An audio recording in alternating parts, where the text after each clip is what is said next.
De toute façon, j'ai plus rien à perdre. Cette phrase, vous l'avez peut-être déjà entendue ou vous l'avez peut-être même prononcée. Et il faut savoir, c'est qu'elle cache quelque chose de précieux. Il y a ces moments dans nos vies où on a ce sentiment que tout bascule. Un emploi qu'on perd alors qu'on avait investi toute notre énergie. Une relation qu'on voit s'effondrer. Un rêve, clac, qui se brise. Ou alors tout simplement le sentiment d'avoir épuisé toutes nos cartes.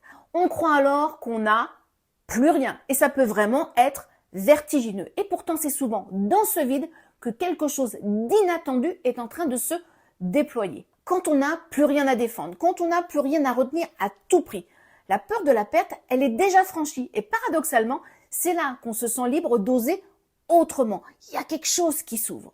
D'un point de vue psychologique, n'avoir plus rien à perdre, ça va recouvrir plusieurs expériences. La première, c'est la chute des faux repères. On réalise que ce qu'on pensait posséder, un statut, une relation, une validation extérieure, c'était beaucoup plus fragile qu'on ne le croyait. Alors cette prise de conscience, même si elle est douloureuse, elle ouvre la porte à la sincérité envers soi-même. Deuxième apprentissage d'expérience, la libération de l'énergie. Tant d'efforts investis à sauver un idéal, un masque, une façade.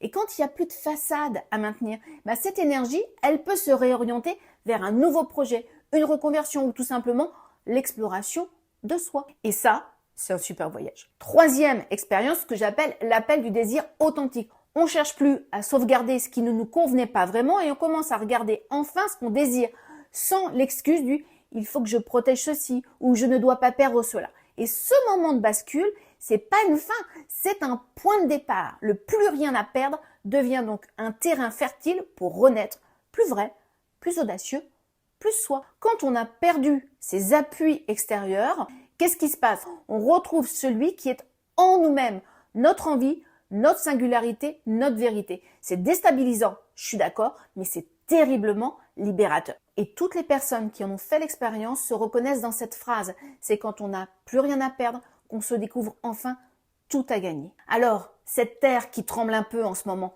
ce vide sous vos pieds, et si c'était un tremplin inattendu vers ce qui vous ressemble vraiment?